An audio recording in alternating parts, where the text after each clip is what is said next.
eu te cumprimento com a paz do nosso Deus. O assunto que escolhi hoje é um pouco difícil, mas vamos lá. Jó capítulo 14, do versículo 7 até o versículo de número 9. Eu vou ler ele da forma que as pessoas costumam fazer, sem ler o que está antes e o que está depois. Durante o texto eu falarei sobre isso. Diz assim: porque há esperança para a árvore que, se for cortada, ainda se renovará, e não cessarão os seus renovos.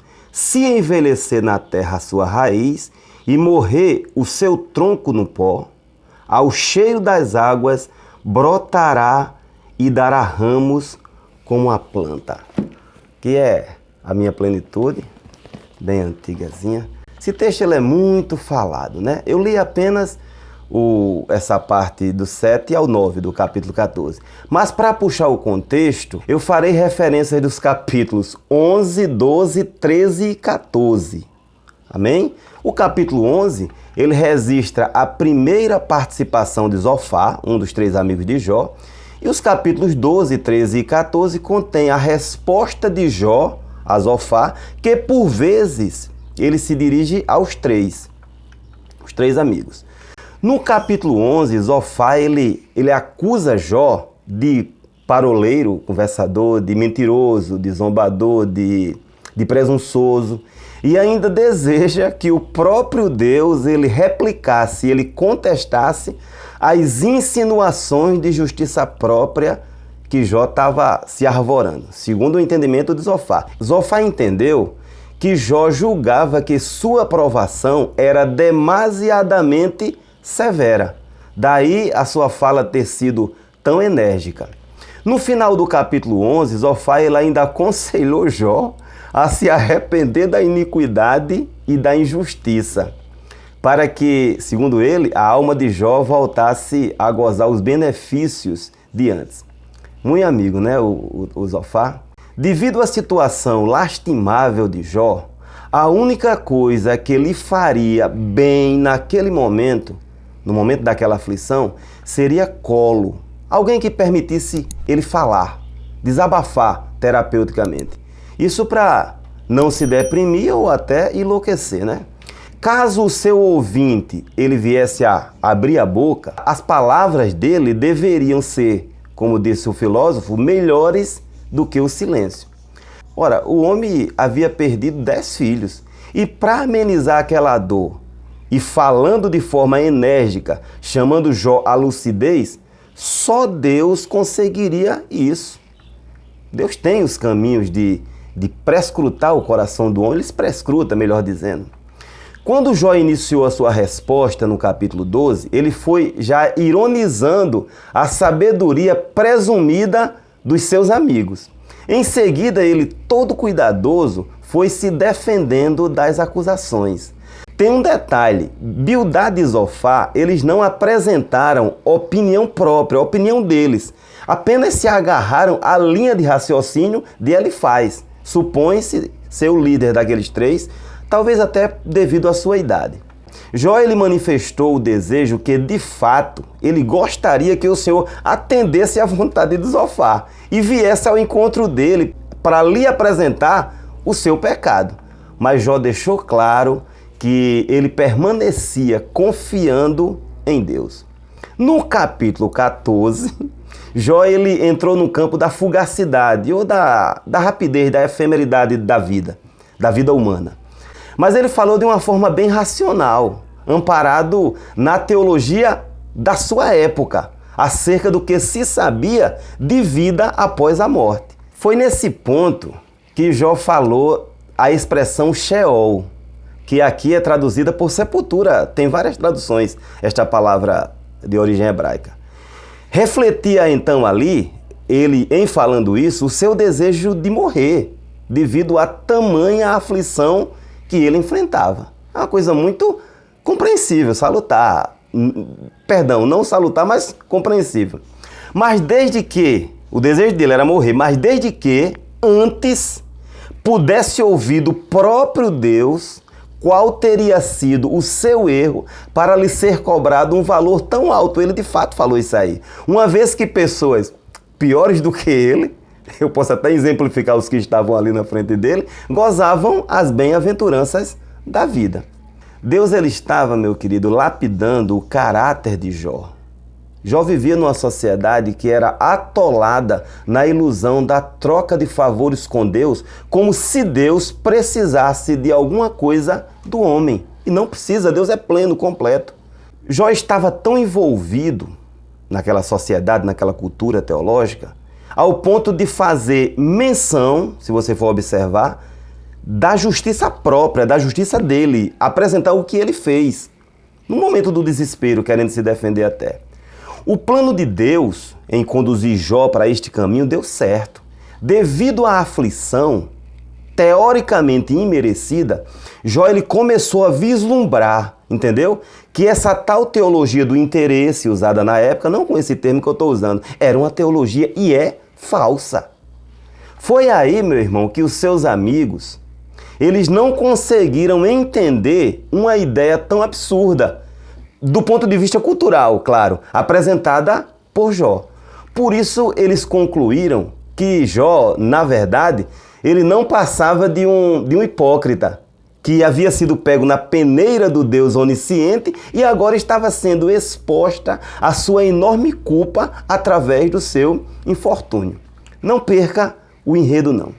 Para se defender, foi aí que Jó ele jogou com o que eles, tanto Jó como os três amigos, tinham em mente. A finitude da vida quando chega a morte. Tá entendendo? Observe que Jó ele tinha a sua fé e esperança toda baseada na razão. Jó cultuava a Deus, apesar de estar envolvido naquela teologia de barganha, mas ele cultuava a Deus racionalmente. Quando a gente lê no livro de Jó alguma menção ou alguma possível menção à ressurreição física, não entenda assim do ponto de vista da ressurreição neotestamentária. Jó ele era um poeta habilidosíssimo e ele explorou esta arte fartamente nas suas falas.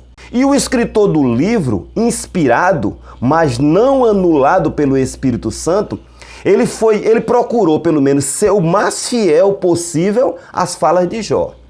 Ouça bem, ó, o leitor jamais ele deve abrir mão, ainda que em nome do pentecostalismo, se porventura ele é pentecostal, da coerência interpretativa. Apresentado o contexto, um pouco demorado, vamos ao foco. Preste bem atenção. Quando Jó diz que há esperança para a árvore, que se for cortada ainda se renovará e não cessarão os seus renovos, e se envelhecer na terra a sua raiz e morrer o seu tronco ao pó, ao cheiro das águas brotará e dará ainda ramos de planta, ele não está falando que com o homem é a mesma coisa, que este ressuscitará. Pelo contrário, Jó está falando que para a árvore, Deus ele deu esta possibilidade de ressurgir, mesmo estando visível e aparentemente morta. Mas com o homem é diferente. Este, uma vez morto, não retorna à vida física. É exatamente isso que o texto está dizendo, no prosseguir dele. E é por isso que Jó, ele desejava uma audiência com Deus antes de morrer. E a gente vê no desfecho da história que Deus ele atendeu a este pedido, a este anelo da alma de Jó. Observe que Jó ele não encerra a ideia no versículo 9, como se presume encerrar. Não, ele não encerra aí, ele prossegue. Ele não isola uma parte da outra. No curso do raciocínio, ele diz bem assim, ó, a partir do versículo de número 10, já estou aqui querendo me apressar demais. Diz assim, ó, mas, veja que é uma conjunção adversativa com relação à questão da árvore, né, que ele tem falado anteriormente. Mas, morto o homem é consumido. Sim, rendendo o homem o espírito, então, onde está? Como as águas se retiram do mar e o rio se esgota e fica seco, assim o homem se deita, está falando aqui de partir, de morrer, de forma eufemista. Assim o homem se deita e não se levanta, até que não haja mais céus, não acordará, nem se erguerá do seu sono. Prestando bem atenção, quando lemos a expressão até que, a gente sabe que é uma referência a tempo, a espaço, né? Sugerindo que chegará um tempo em que não haverá mais céus. Isso é uma expressão irônica de Jó, dizendo que, semelhante aos céus que subsiste às gerações, era o que ele tinha em mente, o homem não se erguerá da sepultura. Ele faz uma analogia. Com base na sua cultura, Jó estava dizendo que morreu, acabou, encerrou a vida. Em seguida, Jó começou a sonhar, sabe, a vislumbrar um sonho. E ele se expressou, meu irmão, de uma forma riquíssima em poesia. Veja só o que está contido no versículo 13 até o 15. Diz assim, ó: tomara que me escondesses na sepultura e me ocultasses até que a tua ira se desviasse, e me pusesses um limite e te lembrasses de mim. Morrendo o homem, porventura tornará a viver? Todos os dias do meu combate esperaria, até que viesse a minha mudança. Chamar-me-ias e eu te responderia. Olha o fechamento. Afeiçoa-te a obra de tuas mãos. Ouça bem, preste bem atenção.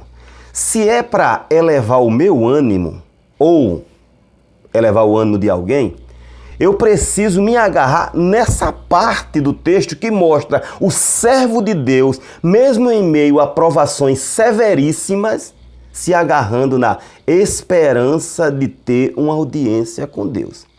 Agora, caso eu me agarre, apesar de ser uma coisa cultural, lamentavelmente, caso eu me agarre no que o texto não diz, essa coisa de que há esperança para a árvore, que se for cortada ainda se renovará, aplicando fora do contexto, como se o mesmo acontecesse comigo, outras partes podem até dizer coisa semelhante, e aqui não. Se isso acontecer, fatalmente eu ficarei no campo da ilusão. E em vindo a provação, meu irmão, talvez venha junto a autocomiseração e a incompreensão do amor, da justiça e da misericórdia de Deus. Até por analogia, sabe? Com aquela ideia de consolar alguém, é preciso forçar o encaixe, forçar o entendimento. Para encerrar, meu irmão, esse texto tão rico, jamais esqueçamos que Jó estava falando que a árvore revive ou se renova ao cheiro das águas, mas que o homem não levanta estando morto. E isso não deve ser aplicado à vitória no sofrimento. Esta última parte que li apresenta a desilusão de Jó. Ele estava assim, sendo naquele momento esmagada, a desilusão sendo esmagada pela esperança, glória a Deus, a esperança de ter um encontro com Deus, e naquela situação deplorável, e ele teve. Isso aí fortalece. Hoje, meu querido, eu e você, a gente tem tudo revelado, fatiadinho, sabe? E sabe que há uma ressurreição em um corpo glorioso para a gente morar eternamente no céu. Mas Jó não, ele vivia numa cultura de espera do Messias e nem era na dimensão em que o Novo Testamento expõe o Messias. Não, irmão Gilvan, mas a condução do Espírito, o Espírito não anulou ninguém para escrever, inspirou, mas não anulou. Ele e os seus esperavam o Messias e nem era na dimensão do Messias que é exposto no Novo Testamento. Eles não esperavam Jesus dentro de um reinado espiritual, não, era um reinado físico. E eu digo isso para você, meu irmão, analise com cuidado tudo o que você acaba de ouvir. Também leia mais uma, duas, quantas vezes for necessário o livro de Jó. Explore com cuidado os capítulos 11, 12, 13 e 14. Agora, sem pescar partes, buscando uma conveniência ou ir porque todo mundo vai. E se agarrar no contexto, jamais desprezar o contexto, ao todo da ideia. E eu quero lhe desejar que fique na paz do Senhor e saiba que se o Senhor decidir lhe tirar ou me tirar de uma aprovação física ou emocionalmente esgotante, ele assim fará. E isso não depende do fato dele ter dado para a árvore a capacidade natural de ressurgir, esta estando aparentemente morta. Ele fará por conta do seu amor e da sua misericórdia. Amém? Fica na paz.